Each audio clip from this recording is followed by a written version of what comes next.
Skin पर white patches हो जाते हैं, तो इसको क्या कहते हैं? इसमें व्हाइट पैचेस इसलिए हो जाता है, जो स्किन का पिगमेंटेशन जिसको बोलते हैं वो कम हो जाता है। हमारे खून में विटामिन ए और आयरन की कमी होती है, और फल खाने से विटामिन ए मिल सकता है और आयरन मिल सकता है। बीमारी को दूर करने के लिए हमें टाइम देना चाहिए और वो पदार्थ देना चाहिए।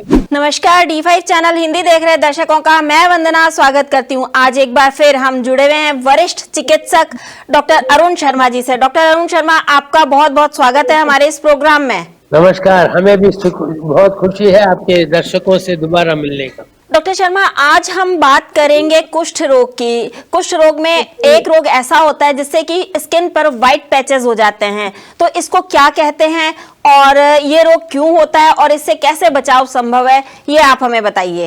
ये ल्यूकोडर्मा जिसको बोलते हैं अंग्रेजी में, इसमें व्हाइट पैचेस इसलिए हो जाता है, जो स्किन का पिगमेंटेशन जिसको बोलते हैं वो कम हो जाता है। पिगमेंटेशन क्यों कम होता है?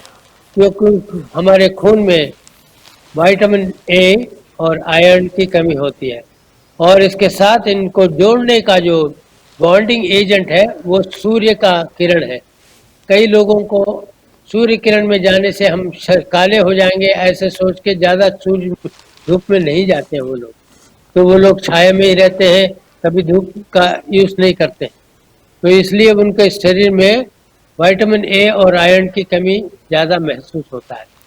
तो ये लोग जो है कच्चे सब्जी भी नहीं खाते हैं। कच्चे सब्जी खाने से और फल खाने से विटामिन ए मिल सकता है और आयरन मिल सकता है। ये खाने का आदत नहीं है। खाने के अंदर जीव पदार्थ होना चाहिए, पानी, रेशा और जीव, ये तीन अंश जो है खुराक में ज़रूरी है। ये तीनों अंश की कमी होने से कई लोगों को कई किस्म की बीमारियां होती हैं, उसमें ये भी एक ल्यूकोडर्मा भी शामिल है। और ये सब पिगमेंटेशन खून के क्वालिटी से बढ़ता है।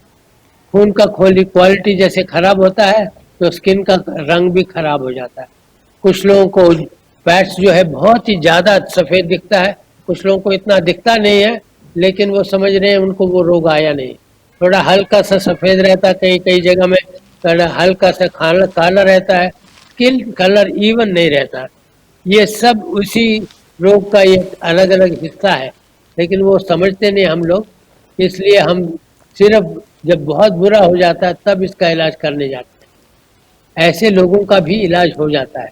एक सब्जी बेचने वाला था, वो सब्जी बेचने वाले का एक हाथों में थोड़ा थोड़ा व्हाइट पैचेस आने लगा, तो उसने कहा क्या करूं। उसके पास तो इतना टाइम नहीं है कि सारा कुछ इलाज कर सके, उसके पास इतना पैसा भी नहीं है कि कोई खास चीज उसके लिए खरीद सके।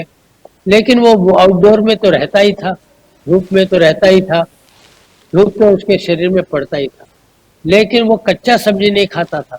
वो तो सब्जी बेचता जरूर था, तो वो चाय सुबह पी लेता था, ब्रेड खा लेता था और रोटी खा लेता था, दाल खा लेता था, ये सब खाता था, लेकिन कच्चा सब्जी नहीं खाता था। तो हमने उसको बताया कि तुम तो बाहर तो घूमते हो, धूप तो तुम्हारे शरीर में पड़ता ही है, लेकिन जो तुम पालक बेच रहे हो उसको खा लो, तो जो खीरा बेचते हो उसको खा लो। ऐसे जो कच्चे सब्जियां खाया जाता है कच्चा, उनको खाया करो। जैसे वो खाने का आदत उसने बदला, उसने कहा ये तो मेरे लिए बहुत आसान है। वो सब्जी बेचते हुए जा रहा है, पालक के एक पत्ता खा रहा है। एक पत्ता तो बहुत आसानी से खा लोगे, और थोड़ी देर के बाद एक और पत्ता खा रहा है। इस तरह से धीरे धीरे धीरे चबाने का आदत शुरू हो गया, पत्ते खाने का आदत शुरू हो गया। फिर कभी खीरा खाता है, खीरा को भी खाया जाता है, लेकिन उसकी आदत नहीं था। अब ये आदत बन गई, और उसके बाद जो सफ़ेद पैच था उसमें वही पत्ते को घिस करके छोड़ देता था, उसका कुछ अंश उसमें लग जाता था, उसका पेस्ट वो सफ़ेद दाग में लग जाता था। और जैसे जैसे घूम रहा है वो पत्ते का पेस्ट भी लगा हुआ है, धूप भी पड़ रहा है उसके ऊपर। धीरे धीरे धीरे 18 दिन के अंदर उसके अंदर बदलाव आने लगा। ये बदलाव कैसे कंफर्म कैसे होता है कि अब ठीक होने लगा है? तो उसमें हम लोग क्या करते हैं, मेहंदी लगाते हैं। थोड़ा मेहंदी लगाया उस हिस्से में तो वो हिस्सा पकड़ता नहीं था, मेहंदी पकड़ के लाल होना चाहिए, वो लाल नहीं हो रहा था।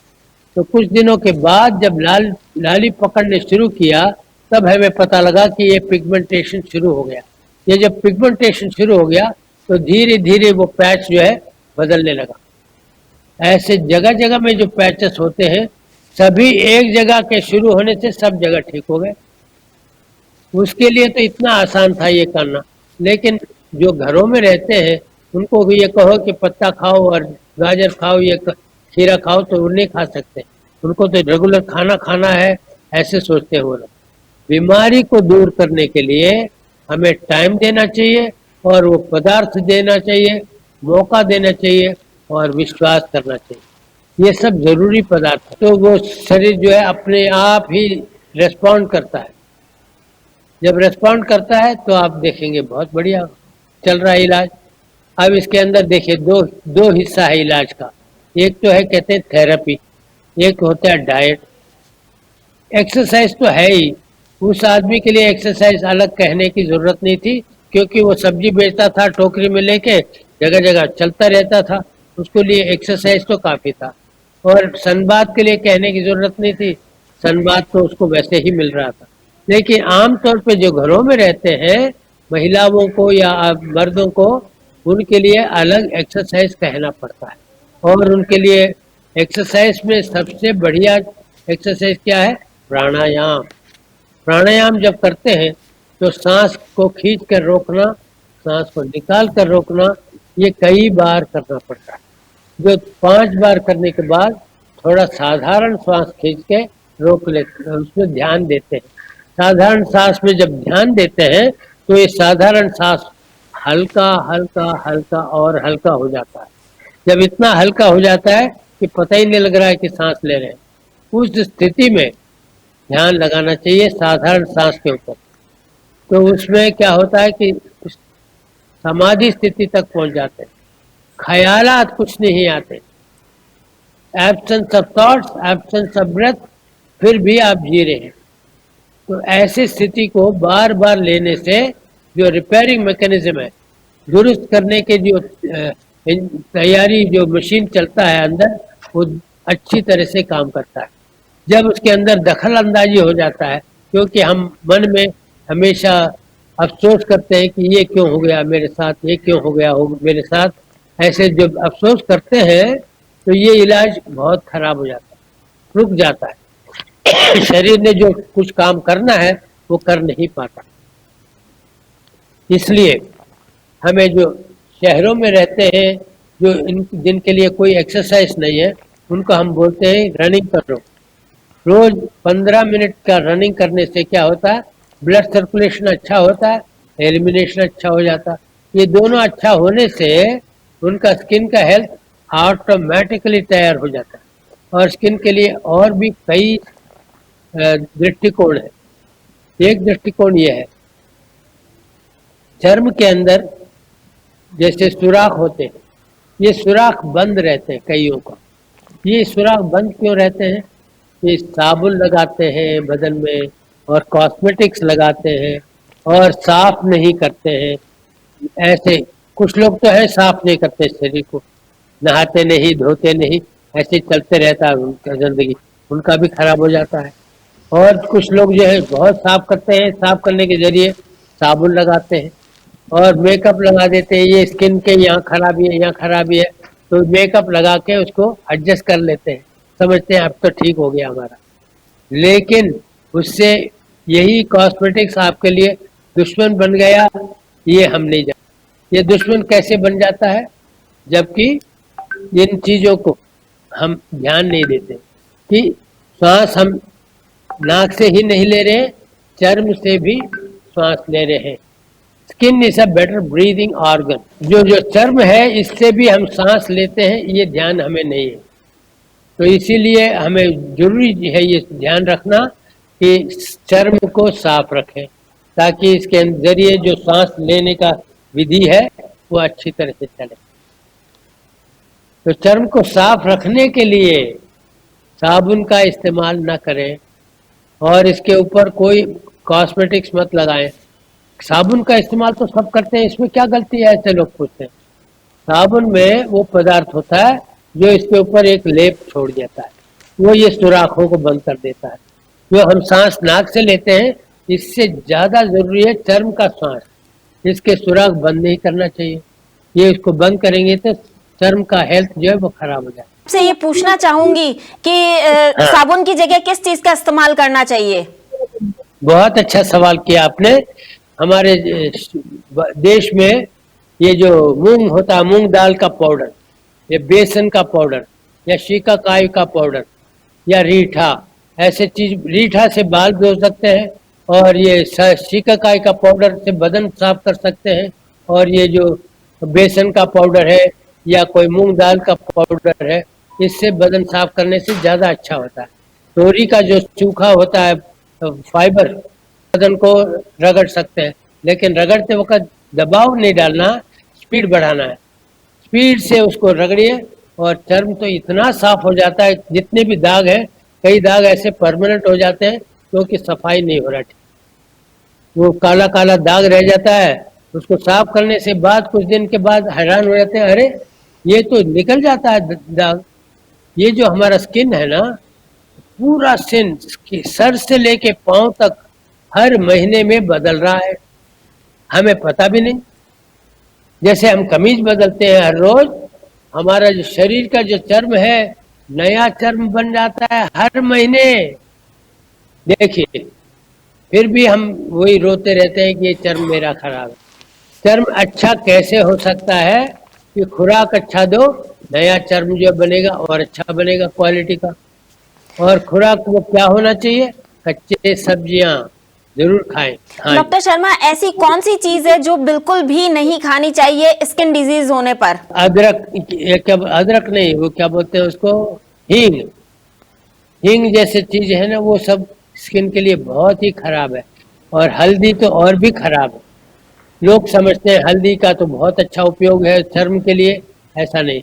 खुराक में हल्दी खाएंगे तो प्रिजर्वेटिव का काम करता है। Preservation is opposite to digestion. Digestion के खिलाफ कोई भी काम, कोई पदार्थ जाएगा शरीर में तो वो हानिकारक है। हल्दी को तो खुराक ही नहीं मानते हैं। जब खुराक नहीं है तो अंदर, शरीर के अंदर क्यों डाल रहे हैं? तो लोग डालते हैं, इसलिए हम डाल रहे हैं। लोग डाला करें, लोग जब बीमार होते हैं तो आप भी बीमार होना चाहते हैं क्या? ये सोचना है। तो ये खुराक में जरूरी देखना है। तेल, जो कई लोग खुराक में, हर खुराक में तेल खूब खाते हैं। फैट डाइजेशन जो है वो लीवर से होता है। ये लीवर के लिए डाइजेशन का मटेरियल कहाँ से आता है? वो सलाद से आता है। कच्चे सब्जी तो खा ही नहीं रहे, तो लीवर का काम कैसे अच्छा चलेगा? लीवर के जरिए और लंग्स के जरिए स्किन का हेल्थ बहुत अच्छा रहता है। स्किन के लंग्स के जरिए कैसे अच्छा रहता है?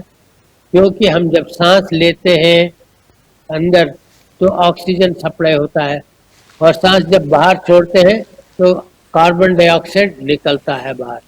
ये कार्बन डाइऑक्साइड ही नहीं, और कई किस्म के गंदे वायु भी निकलता है शरीर से। इसका आदान प्रदान अच्छी तरह से चले, और वही काम स्किन भी करता है। हमारे चर्म के जरिए भी हम लोग सांस ले रहे हैं। इस सांस का क्रिया को हम अगर बाधा डालेंगे तो चर्म का जो स्वास्थ्य है वो खराब हो जाएगा। Skin health will be bad.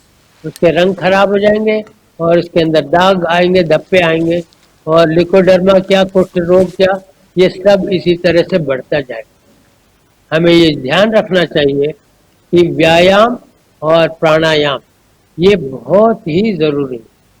सबसे प्रथम सूर्य किरण शरीर में पड़ना चाहिए। वो सब्जी वाले को तो कोई कहने की जरूरत नहीं था, वो बाहर तो घूमता ही रहता था। लेकिन हम लोग जो घरेलू आदमी हैं, घर में रहते हैं, हम लोग अपने शरीर को धूप में नहीं दिखाते। हम समझते हैं काले हो जाएंगे। तो लेकिन ये धूप के बिना बीमारी आ रहा है, इसका हमें ज्ञात नहीं। इसीलिए हर एक व्यक्ति को सर छाया में रखो और बदन धूप में रखो, और थोड़ी देर लेट जाओ। इससे बहुत फायदा होता है। ये पता नहीं है लोगों को, इसको बताना हमारा फर्ज है। तो और भी जो चर्म के रोग होते हैं उसमें क्या होता है, एक्जिमा होता है, इचिंग होता है, वो सब इसी के बड़े भाई और उसके इसके और भी बड़े भाई होते हैं। शुरू होता है ये चर्म के रोग, जैसे लिकोडर्मा से या कुष्ठ रोग से ऐसे होता है, लेकिन कुछ लोगों को एक्सप्रेशन कुछ और हो जाता है। हर एक रोग का अलग अलग इलाज नहीं है, लाख दुखों की एक दवा है, क्यों ना आजमाओ। मट्टी पानी धूप हवा, लाख दुखों की एक दवा, ऐसे कहते हैं।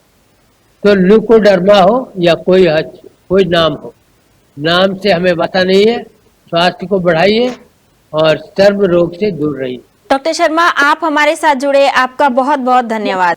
हमें भी खुशी है। अगले एपिसोड में आपसे फिर मुलाकात होगी, तब तक के लिए नमस्कार।